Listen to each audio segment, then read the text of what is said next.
لا حول ولا قوة إلا بالله العلي العظيم. أعوذ بالله من الشيطان اللعين الرجيم. بسم الله الرحمن الرحيم. الحمد لله رب العالمين والصلاة والسلام على أشرف الأنبياء والمرسلين سيدنا ونبينا وشفيع ذنوبنا وحبيب قلوبنا ومولانا بالقاسم محمد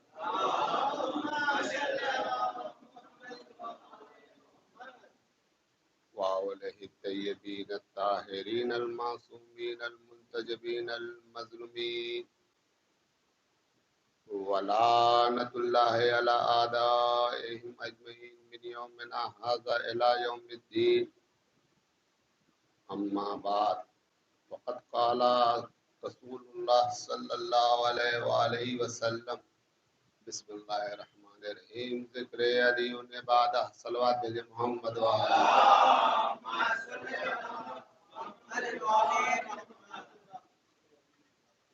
حاضرین مجلس، سامعین گرامی قدر، پروردگار عالم آپ کو، آپ کے جذبوں کو، آپ کی عزاداری کو، آپ کی فرش اعضا کو، آپ کے اجر رسالت کو خوش رکھتے قبول عطا. پروردگار عالم تمام شیعان حیدر کرار کو کوئی بھی رنج و غم نہ دے سوائے غم اہل بیت. عزیزوں، ہم سب جس کا ذکر سننے کے لیے یہاں تشریف فرما ہے وہ علی بادشاہ، وہ علی جو یہ کہہ رہا ہے کہ میں زمینوں سے زیادہ آسمانوں کے راستوں سے واقف ہوں، وہ علی جس کو جو جب دنیا سے جا رہا ہے اور یہ کہتا ہوا جا رہا ہے اے دنیا والوں، میں دنیا سے جا تو رہا ہوں مگر میرے دل میں دو حسرتیں باقی ہیں. امام فرما رہے ہیں کہ میں دنیا سے جا رہا ہوں مگر میرے دل میں دو حسرتیں باقی ہیں. امام فرما رہے ہیں کہ میرے دل میں دو حسرتیں باقی ہیں. اب وہ دو حسرتیں میں اس لیے آپ کے سامنے عرض کرنا چاہتا ہوں تاکہ ہم اپنے اندر اپنے نفس کو فلٹر کریں، جو کمی معاشرے میں ہے ہم اس کو دور کریں. اور وہ معصوم کیا فرما رہے ہیں کہ میری دو حسرتیں جو میرے دل میں ہیں، میں جا رہا ہوں مگر وہ حسرتیں باقی ہیں. پہلی حسرت جو معصوم نے فرمائی کہ جتنا میرے پاس علم تھا اتنا لوگوں نے مجھ سے لیا نہیں.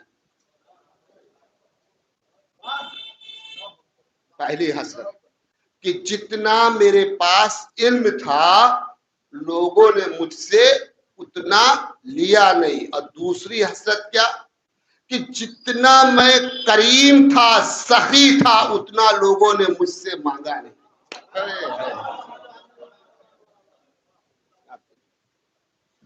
یہ حسرت تھی مولا کی.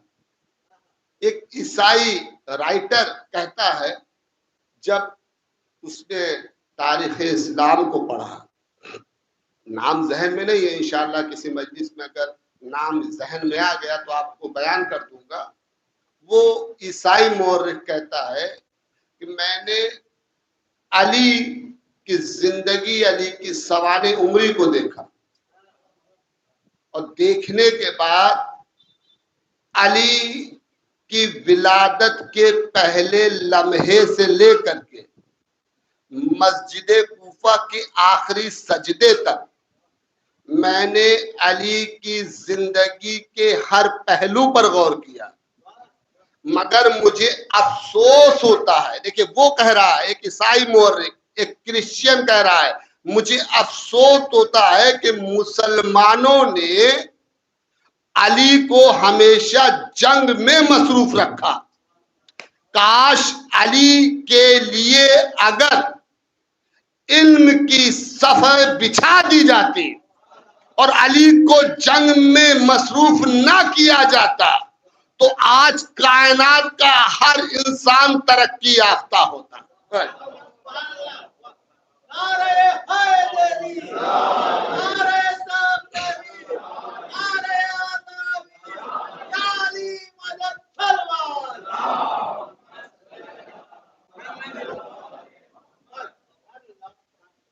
آپ دیکھیں یہ کون کہہ رہا ہے؟ ہمارے اور آپ کے ماننے والے نہیں کہہ رہے، دوسرے مذہب کا ایک رائٹر کہہ رہا ہے. اور عزیزوں آگے دیکھیں، میرے مولا سے کسی نے سوال کیا. اب تھوڑا سا آپ اس جملے پر بھی توجہ، معصوم کا جملہ آپ کے حوالے کر رہا ہوں. مولا سے سوال کیا، مولا یہ بتائیے، میں نے ابھی کل کی مجلس میں عرض کیا تھا کہ اللہ کو 3 چیزیں بہت پسند ہیں. کیا تھا یا نہیں کیا تھا؟ پہلی چیز، اللہ کو جاڑے کا وضو بہت پسند ہے. اللہ کو گرمی کے روزے بہت پسند ہے. اور تیسری چیز اللہ کو کیا پسند ہے؟ جوانی کی عبادت. یہ 3 چیزیں اللہ کو بہت محبوب ہے، پسند ہے. اب عزیزوں آپ اس جملے کو ذہن میں رکھیں.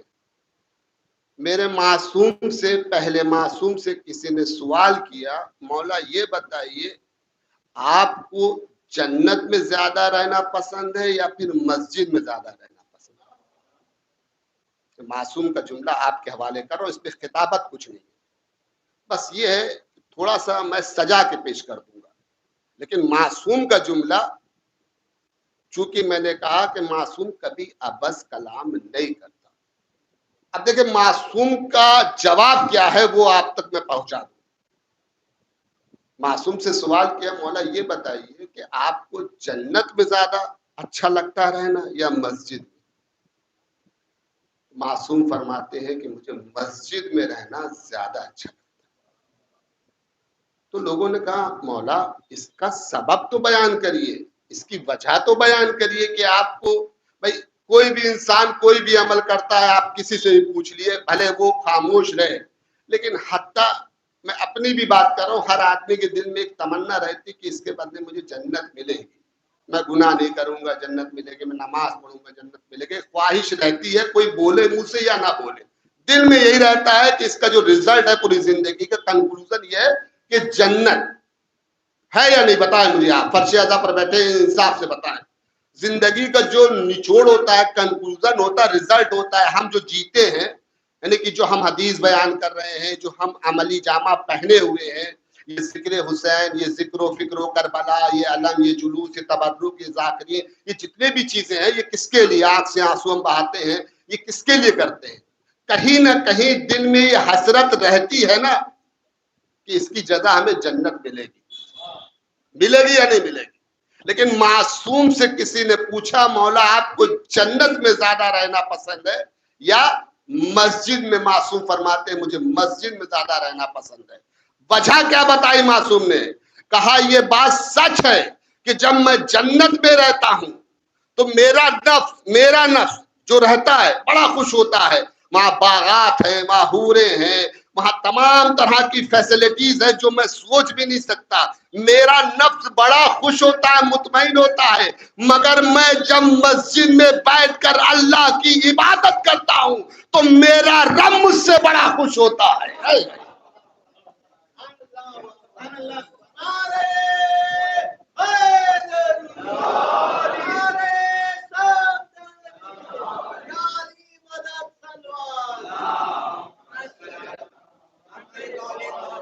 آواز بلند صلوات بھیجے محمد والے.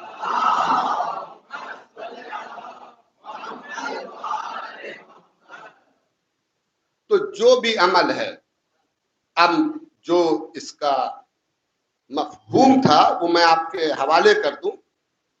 زندگی کا جو مین محصل ہے وہ یہ ہے کہ ہمیں جو عمل کرنا ہے دنیا میں وہ کس کے لیے کرنا ہے؟ خوشنودی خدا کے لیے بس. اور میں نے کل بھی یہی عرض کیا تھا آپ سے مجلس میں کہ دنیا والوں کو راضی کرنے میں اپنی دولت مت خرچہ کرو, دنیا والوں کو راضی رکھنے میں لیے اپنا وقت مت ضائع کرو. ایک خدا کو راضی کر لو جو لا شریک ہے, جو لم یلد ہے ولم یولد ہے, جو حی ہے, جو قیوم ہے. صرف اس کو راضی کر لو, پوری کائنات تمہارے قدموں میں ہوگی. صرف اس کو راضی کرو, دنیا کو راضی کرنے میں اپنا وقت مت ضائع کرو. اور جو عمل کرو خوشنودی خدا کے لیے کرو. نماز بھی پڑھو تو خوشنودی خدا کے لیے, دنیا کو دکھانے کے لیے نہیں کہ فلاں آدمی مسجد کی طرف جا رہا ہے, دنیا کو دکھانے کے لیے نہیں کہ سر پہ امامہ ہے, دنیا کو دکھانے کے لیے نہیں دوش پہ ابا ہے. نہیں, دنیا کو دکھانے کے لیے عبادت مت کرو, اللہ کو راضی کرنے کے لیے عبادت کرو.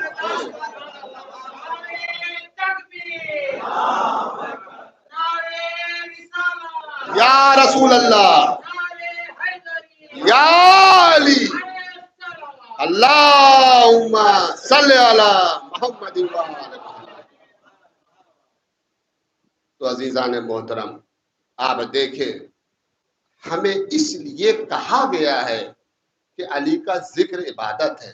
اچھا, ہمارے اور آپ کے ذہن میں یہ آتا ہے, بچوں کے ذہن میں یہ آتا ہے, جوانوں کے ذہن, بزرگوں کی بات میں نہیں کرتا. میں نے اکثر کہا نا, بزرگوں سے صرف دعا لینے کے لیے ذاکر بنا ہو کہ بزرگ مجھے دعا دے.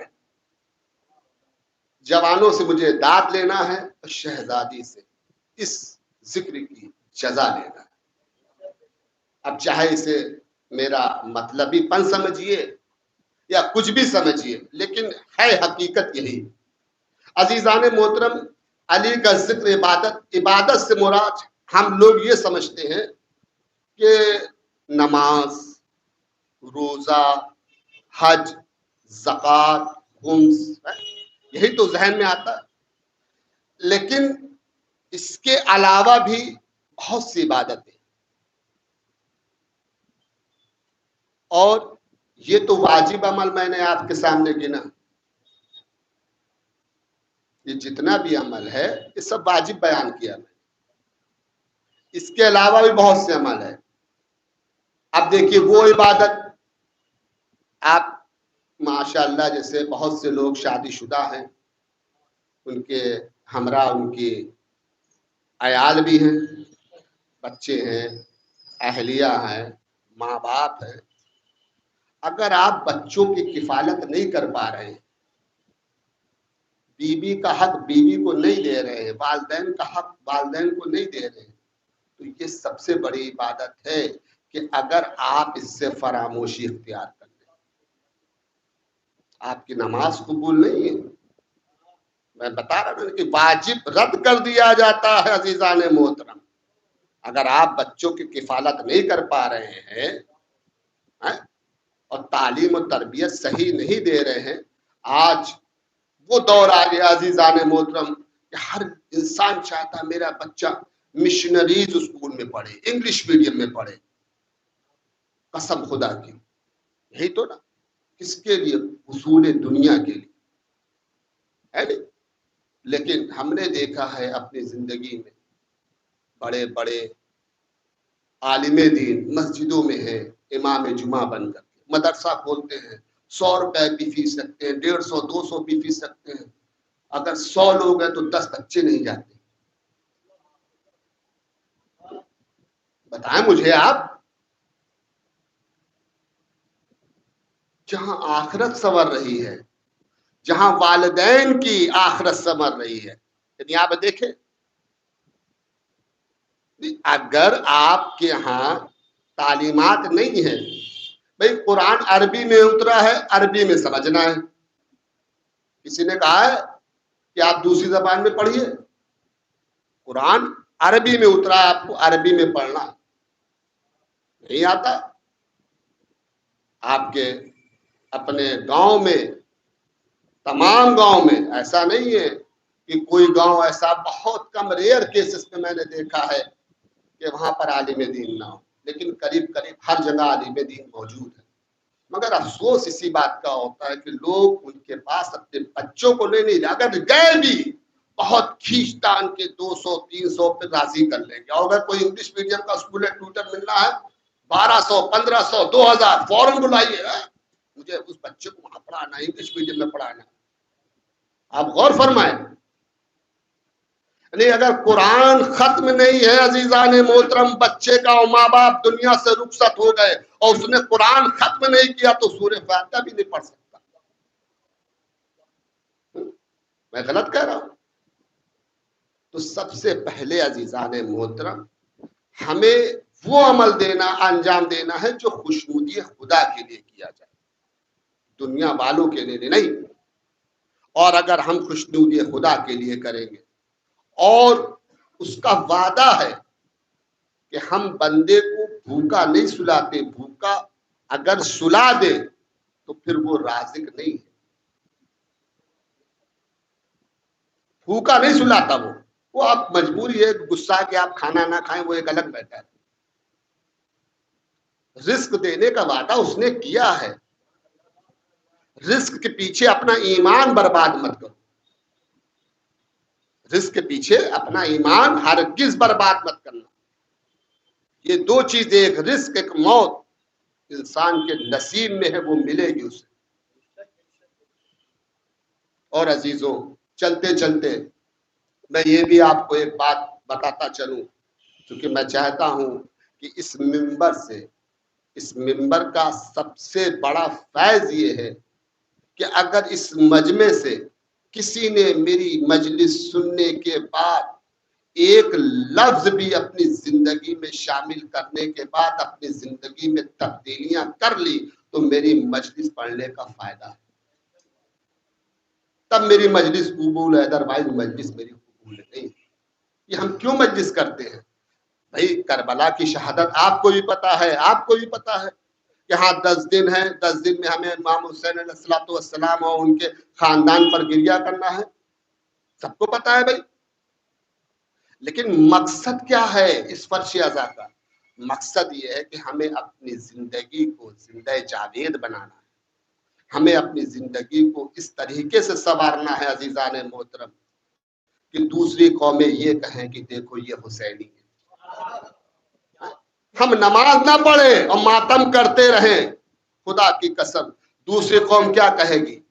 یہ بے نمازی ہے. حسینی لفظ جڑے تو ساتھ میں نمازی بھی جڑے. اگر حسینی لفظ جڑ رہا ہے کہ ہم حسینی ہیں, اسٹیٹس پہ اسٹیٹس لگ رہے ہیں, واٹس ایپ پہ لگ رہے ہیں یا نہیں لگ رہے؟ نوحے لگ رہے ہیں, لیکن حق سے بتاؤ اس پر شیادہ پر بیٹھے ہو, خالی تنہا آپ نہیں بیٹھے. میں اکثر کہتا ہوں یہ عقیدہ ہے, عقیدہ ہے. اگر امام سجاد بیٹھے ہوں گے کسی کے بغل میں, بیٹھے ہوں گے یا نہیں ہوگا؟ عقیدہ ہے. میری نگاہ نہیں دیکھ رہی ہے لیکن ان کی نگاہیں سب کو دیکھ رہی ہیں. اگر کوئی بے نمازی آنسو بہا رہا ہوگا حق بتانا تو امام سجاد گریہ کرنے کے بجائے ہمارے اوپر گریہ کریں گے. کیا میں غلط بیان ہی کر رہا ہوں؟ تو عزیزان محترم سب سے زیادہ ضروری ہے جو بھی عمل کرے خوشنودی خدا کے لیے. نماز مومن کی معراج ہے. اور ایک میں جناب ایک نوحہ تھا آج سے 6-7 سال پہلے, ایک نوحہ تھا, وہ ندیم سرور پڑھتے تھے, ان کے کچھ بول مجھے یاد ہے. وہ بول میں آپ کے سامنے پڑھ کر مسائل کی طرف بڑھنا چاہتا ہوں. اور وہ بول دیکھے, وہ ندیم سرور کا نوحہ ہے کہ نماز کی فضیلت بیان کی تھی انہوں نے. وہ نماز کی فضیلت کرنے کے آپ معصومین نے کس کس انداز سے نماز ادا کی ہے اور کن کن حالات میں, کہ نماز وہ ہے جو فاقوں میں مصطفیٰ نے پڑھی. نماز وہ ہے جو فاقوں میں مصطفیٰ نے پڑھی اور جگہ کے اپنے ہی قاتل کو مرتضیٰ نے پڑھی. نماز وہ ہے جو فاقوں میں مصطفیٰ نے پڑھی, جگہ کے اپنے ہی قاتل کو مرتضیٰ نے پڑھی, جو چکیوں کی مشقت میں فاطمہ نے پڑھی. گلے لگا کے زہر کو جو مجتبیٰ نے پڑھی اور جو چاہتا ہے کہ عظمت نماز کی دیکھے، میرے حسین کا وہ سجدہ آخری دیکھے، اور پڑھی نماز جو عابد نے پشت ناکہ پر ادا کیا جسے با کر نے بر سرے منبر. یعنی آپ دیکھیں رکوع میں برسو رہے جس کے کاظم مضطر، اور رضا نے لب پہ سری الرضا سجا کے پڑھی، تقی نے تقوی بو طالبی بتا کے پڑھی، اور نقی نے نقوت باطل مٹا مٹا کے پڑھی، اور عسکری نے خبر آخری بتا کے پڑھی، جو عسکری نے خبر آخری بتا کے پڑھی. عزیزان گرامی، اور پسے نماز مصلی پہ رو رہا ہے کوئی، امام عصر ہے اور حجت خدا ہے. یہ نوحہ ہم نے سنا ہے، آپ نے بھی سنا ہوگا، لیکن اس نوحے کے جو یہ مصرے تھے عزیزان، یہ دل پہ لگے. اور حقیقت میں اگر آپ غور فرمائیں، کوئی تاریخ مقتل کی لے کر آؤ، آج سے میں خطابت چھوڑنے کو تیار ہوں، ذاکری چھوڑ دوں گا، اگر کوئی ثابت کر دے کہ سب کچھ کربلا میں ہوا مگر شہزادی زینب و ام کلثوم امام سجاد کی نماز قضا تک نہیں ہوئی، میں ذاکری چھوڑنے کو تیار ہوں بلا مبالغہ. میں ویڈیو کے سامنے کہہ رہا ہوں، قضا نہیں ہوئی، قضا. آپ سوچیں، آپ اور کیوں وقت آخر امام نے کہا تھا وقت رخصت اپنی بہن زینب سے. وقت رخصت جب امام حسین رخصت ہو رہے تھے تو اپنی بہن سے کیا کہا تھا، وہ جملہ بتاؤں آپ کو. امام حسین کہتے ہیں، بہن زینب نماز شب میں مجھے فراموش نہ کرنا. کتنا بڑا جملہ ہے، آپ بتاؤ مجھے، نماز شب میں مجھے فراموش نہ کرنا. اللہ عزیزو، آپ کی آنکھوں میں آنسو آ گئے. یہ غم حسین کا معجزہ ہے. اللہ آپ کے ان آنسوؤں کو شہزادی فاطمہ زہرا کے رومال میں چڑھا. عزیزو،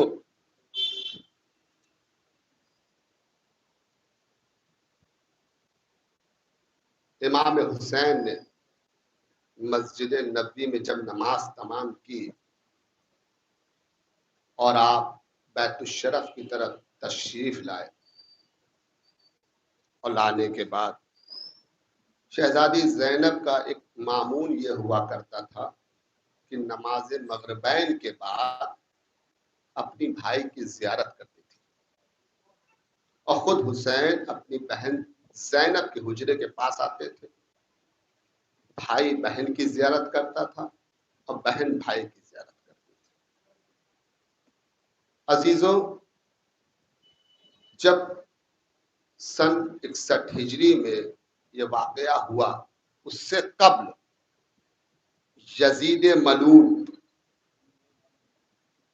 جب تخت نشین ہوا اور اس کا باپ جو تھا معاویہ ابن ابو سفیان، اس نے وصیت کی تھی اپنے بیٹے کو. وہ تھا نہیں جب مرے، جو مرا ہے یزید، جب معاویہ مرا ہے تو یزید تھا نہیں، وہ شکار پہ گیا ہوا تھا. اس کو وصیت ملی اپنے باپ کی، دیکھو میں نے اسلام کی جڑوں کو کھوکھلا کر دیا ہے، تمہارا کام یہ ہے. 4 افراد کے نام بتائے تھے، اس میں سے ایک نام تھا حسین ابن علی. اگر یہ بیعت نہیں کریں گے چونکہ ان کی رگوں میں علی کا خون ہے. اب عزیزوں، پورا واقعہ میں نہیں پڑھتا. اس نے خط لکھا ولید کو. ولید مدینے کا گورنر تھا، اس کا مشیر مروان بن حکم تھا. اور جب خط ملا اس میں لکھا تھا کہ حسین مظلوم سے، حسین ابن علی سے بیعت طلب کر لینا، اور اگر بیعت کر لیں تو ٹھیک، اور بیعت نہیں کرتے ہیں تو ان کو قتل کر کے ان کے قتل سے بری و ذمہ ہو جانا. چونکہ وہ مدینہ ہے، رسول کا شہر ہے. عزیزو، جب امام حسین علیہ الصلوۃ والسلام 27 رجب کو نماز ظہرین کے بعد قرآن پڑھ رہے تھے تو ایک مرتبہ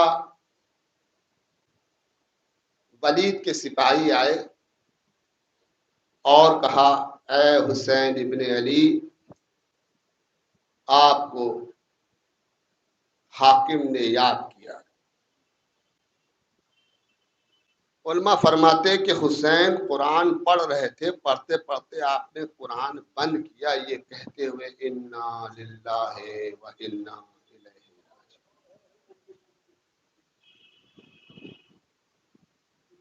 عزیزوں،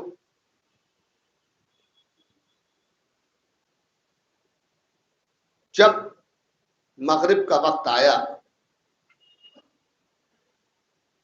اور امام مسجد نبوی سے بیت الشرف کی طرف آئے تو شہزادی زینب دروازے پہ کھڑی ہوئی اپنے بھائی کا آسرا دیکھ رہی تھی۔ کافی وقت ہو گیا، چونکہ جس وقت یہ بات پتہ چلی کہ ولید نے بلایا ہے تو امام حسین نماز مغربین کے بعد روضہ رسول پر آ کر گریہ کر رہے تھے کہ نانا اب یہ شہر رہنے کے قابل نہیں۔ گریہ کر رہے تھے ماں، اور کافی دیر ہو گئی، بہن بےتاب ہو گئی، ابھی تک میرا بھائی نہیں آیا۔ عزیزوں، امام حسین جب آئے ہیں بہن زینب کے حجرے کے پاس، دیکھا کہ حجرے کا جو دروازہ ہے وہ بھاری ہے، ایسا لگتا ہے پیچھے کوئی کھڑا ہے۔ اب جو دیکھا تو زینب، کہا بھیا اتنی دیر؟ کہا ولید کا پیغام آیا ہے۔ کہا کیا چاہتا ہے؟ کہا وہی بیعت کا مطالبہ۔ کہا معاویہ اس دنیا سے رخصت ہو گیا۔ ایک مرتبہ شہزادی نے کہا ہر انسان کو اپنی منزل تک جانا ہے۔ کہا یزید تخت نشین ہو گیا۔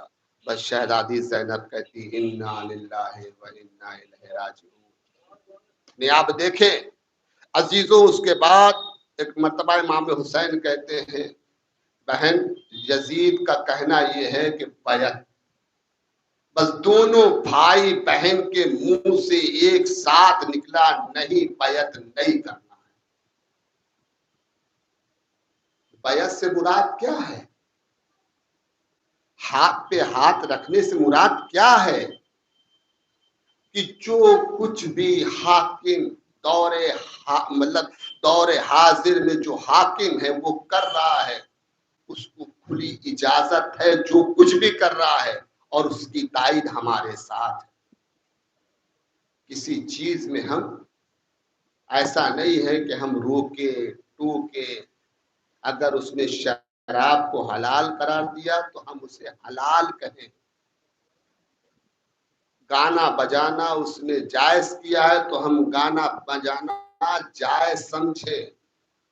نہیں آپ دیکھیں، بہرحال وہ مسئلہ نہیں، اب مسئلہ یہ تھا کہ دونوں بھائی بہن نے کہا ایک زبان ہو کر کے بیعت نہیں کرنا۔ کہا زینب ولید نے بلایا ہے، کہا بھیا میں آپ کو جانے نہیں دوں گی۔ جناب زینب نے بھائی کا دامن پکڑ لیا۔ یہ جملہ سنیں آپ، خدا کی قسم آنکھوں سے آنسو چھلک اٹھیں گے۔ بھائی کا دامن پکڑ لیا اور بار بار زینب یہ کہہ رہی تھی بھیا میں آپ کو دربار میں جانے نہیں دوں گی اس وقت، اور دربار بھیا جب سے اماں دربار سے خالی لوٹی ہیں مجھے دربار سے اب ڈر لگتا ہے، اور جب سے حسن کے جنازے پر تیر لگے ہیں مجھے مدینے والوں پر اب یقین نہیں ہے، کوئی بھروسہ نہیں ہے۔ عزادار و امام حسین بار بار کہتے ہیں اے زینب مجھے جانے دو، میرا قاتل ولید نہیں ہے، میرا مقتل کربلا ہے، میرا قاتل ولید نہیں ہے۔ مگر زینب کو اعتبار نہیں ہے، زینب کو اعتبار نہیں ہے۔ عزاداروں بس ادھر سے ایک مرتبہ جناب عباس کی زوجہ کا گزر ہو رہا تھا۔ جناب عباس کی زوجہ نے کیا دیکھا کہ زینب ہے امام حسین کا دامن پکڑ کے کہہ رہی ہے میں آپ کو نہیں جانے دوں گی، مجھے ضمانت چاہیے، مجھے ضمانت چاہیے، مجھے ضمانت چاہیے۔ بس ایک مرتبہ جناب لبابہ آ کر کے جناب عباس سے کہتی ہے میرے سردار میں نے ایک عجیب منظر دیکھا. کہا کیا دیکھا؟ میں نے دیکھا شہزادی زینب آقا حسین کا دامن پکڑ کے کہہ رہی ہے میں جانے نہیں دوں گی جب تک کوئی ضمانت نہ دیں گی. عزادارو بس ایک مرتبہ جناب عباس نے تلوار اٹھائی, ایک مرتبہ آواز دی بنی ہاشم کے جوانوں اپنے اپنے حجروں سے باہر آ جاؤ. اکبر, قاسم, اونو محمد تمام جوانان بنی ہاشم اپنے اپنے حجروں سے باہر آ گئے. ایک مرتبہ جناب عباس پہنچے. جیسے ہی جناب زینب نے جناب عباس کو دیکھا, ایک مرتبہ شہزادی زینب نے امام حسین کا دامن چھوڑ دیا اور چھوڑنے کے بعد کہا میرا ضمانت دار آ گیا بھیا, میرا ضمانت دار آ گیا. جملہ سن لینا عزادارو, بس مجلس تمام کر رہا ہوں. ایک مرتبہ جناب زینب عباس سے کہتی ہیں عباس ذرا چراغ لے کر کے آؤ. عباس چراغ لے کر کے آئے. کہا شہزادی چراغ حاضر ہے. اب جو شہزادی نے چراغ لیا کہا عباس ذرا میرے بھائی کے چہرے کو دیکھو چراغ کی روشنی میں. ہاں شہزادی دیکھا. امامے کو دیکھو. ہاں شہزادی امامے کو دیکھا. کعبہ کو دیکھو, کعبہ کو دیکھا. نالین کو دیکھو. پورا جناب زینب نے امامے سے لے کر کے نالین تک امام حسین کی زیارت کرائی. عباس میں حسین تمہیں جیسا دے کے بھیج رہی ہوں میں ویسا ہی اپنے بھائی کو واپس لوں گی, اس بات کی ضمانت دو. عباس کہتے شہزادی جب تک میرے بازو سلامت ہے کسی کی مجال نہیں. جزاک اللہ, جزاک اللہ. کتنا ناز تھا زینب کو علم والوں پر. اللہ اکبر. نہیں آپ دیکھیں جناب زینب عباس پر کتنا یقین رکھتی تھی. اور عزیزوں وہ منزل قریب آئی کہ ایک مرتبہ امام حسین چلنے لگے, بیت الشرف سے نکل رہے ہیں. عزادارو کیا دیکھا کہ امام حسین کے دائیں طرف امام سجاد ہیں, عباس بائیں طرف ہیں, علی اکبر ہیں, قاسم ہیں, اونو محمد ہیں, عبداللہ ہیں. یہ تمام بنی ہاشم کا لشکر تھا. عزیزوں ولید کے دربار کے قریب آ گئے. بس جملہ سن لو, مجلس تمام کر رہا ہوں. ولید کے دربار کے قریب آ گئے. ایک مرتبہ امام حسین عباس سے کہتے عباس تم اندر نہ آنا. جی مولا. ہم مولا میں نے شہزادی سے کچھ ضمانت دی ہے. مولا اگر اندر ولید نے آپ سے گستاخی کر لی تو میں شہزادی زینب کو کیا منہ دکھاؤں گا.